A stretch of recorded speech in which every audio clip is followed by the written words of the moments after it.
dengan kata jual dalam masalah aset pemerintah. Padahal kata jual bukan berarti kita kehilangan aset ataupun merugi, tetapi bagian dari cara untuk mendapatkan keuntungan di dalam proses pembangunan. Saya coba jelaskan lagi ya dengan bahasa sederhana dan pelan-pelan. Perhatikan baik-baik supaya kita mengerti alur ceritanya tanpa menyebut angka-angka yang bikin pusing kepala. Dulu sekali, di masa pemerintahan sebelum Jokowi, pembangunan jalan tol selalu tersendat.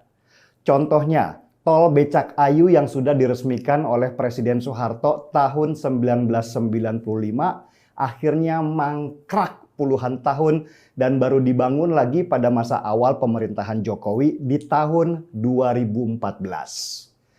Tol Bocimi yang menghubungkan Bogor, Ciawi, dan Sukabumi sudah diresmikan sejak tahun 1997, tetapi mangkrak juga puluhan tahun lamanya dan baru dibangun di masa pemerintahan Jokowi di tahun 2016.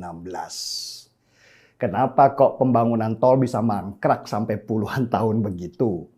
Karena model bisnisnya yang salah. Model bisnis yang dipakai pemerintahan dulu adalah mereka yang punya perencanaannya tapi nggak punya duitnya.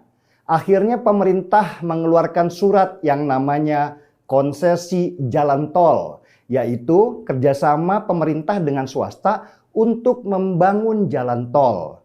Surat konsesi untuk tol Becak Ayu dan Bocimi ini dikeluarkan di masa pemerintahan Soeharto dan diberikan kepada perusahaan swasta dalam negeri untuk mencari investasi supaya mereka bisa membangun jalan tol. Dari mana swasta bisa dapat untung? Gini nih perhitungannya. Untuk satu jalan tol, diperkirakan pembangunan anggap sajalah mencapai 1 triliun rupiah. Swasta yang cari duit dan danai pembangunan itu.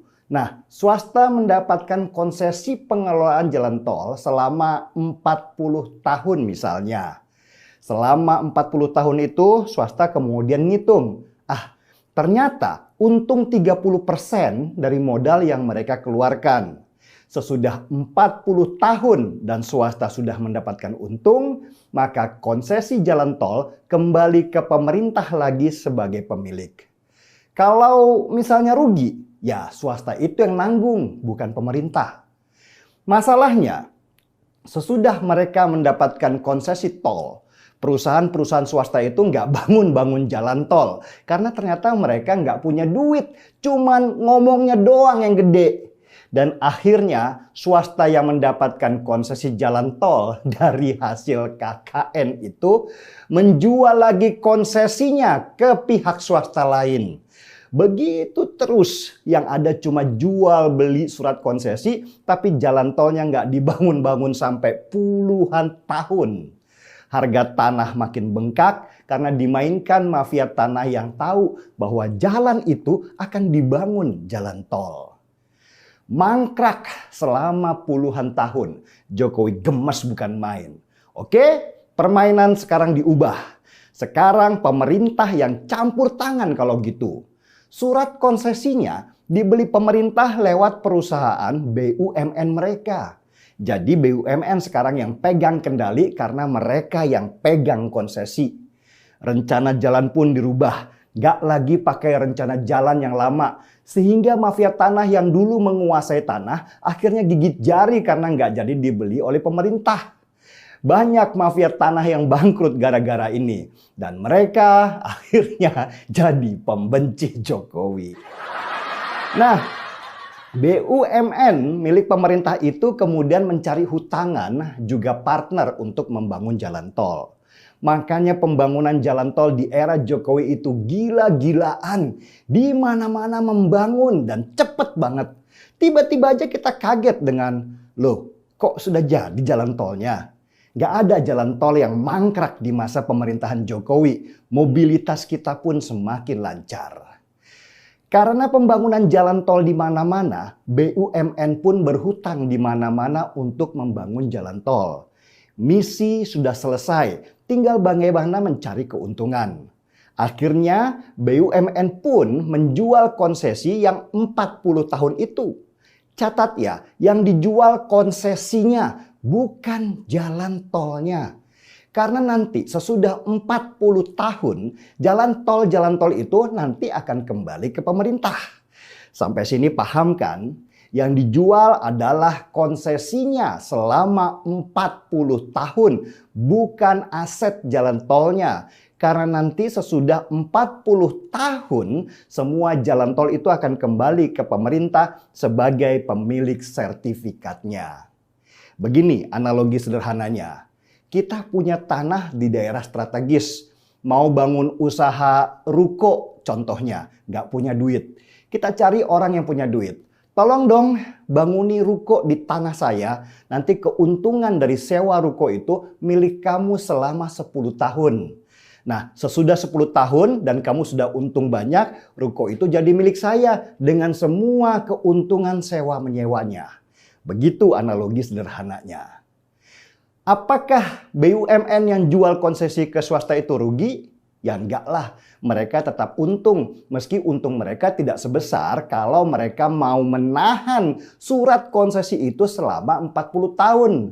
Tapi tetap untung BUMN menjual konsesinya kepada perusahaan swasta yang punya duit. Perusahaan ini senang karena bisa investasi dengan keuntungan sekitar 30% selama 40 tahun daripada duit mereka ditaruh di bank yang keuntungannya juga nggak begitu banyak. Dengan penjualan konsesi itu, hutang pun selesai. Laba juga dapat, kepercayaan bank tumbuh. Masyarakat bisa menikmati lancarnya perjalanan. Inilah yang gak pernah dijelaskan sama Said Didu dan orang-orang Demokrat yang sibuk membangun narasi kalau pemerintahan Jokowi sering menjual tol sesudah dibangun. Narasi yang mereka bikin seolah-olah jalan tol itu sekarang dimiliki orang asing dan kita hanya menyewanya saja. Padahal kalaupun asing itu yang investasinya hanya di konsesi yang 40 tahun itu. Tetapi sertifikat tanahnya tetap punya kita. Dan pada waktunya akan kembali lagi menjadi milik kita. Orang-orang yang ribut kalau pemerintahan sekarang suka jualan jalan tol itu, kalau nggak emang benar-benar bodoh, nggak bisa memahami skema bisnis yang sederhana ini, ya memang cuma jualan isunya aja. Supaya orang semakin benci kepada Jokowi. Ya urusannya politis lah, bukan malah mengedukasi. Apa yang dilakukan Jokowi dengan mengambil alih pembangunan jalan tol daripada menyerahkannya pada swasta yang kerjanya sangat lambat adalah sebuah terobosan menarik. Dengan campur tangannya pemerintah, semua rencana-rencana berjalan dengan baik. Gak ada yang mangkrak karena rebutan duit. Coba pakai cara lama. Sampai sekarang juga tol Becak Ayu, tol Bocimi, dan tol-tol lainnya hanya berupa wacana dan kita akan tetap bermacet-macet ria di jalan raya. Sekarang kita bisa sampai lebih cepat di tujuan dan bisa seruput kopi dengan kopi seruput. Cita rasa original kopi Indonesia. Mari seruput.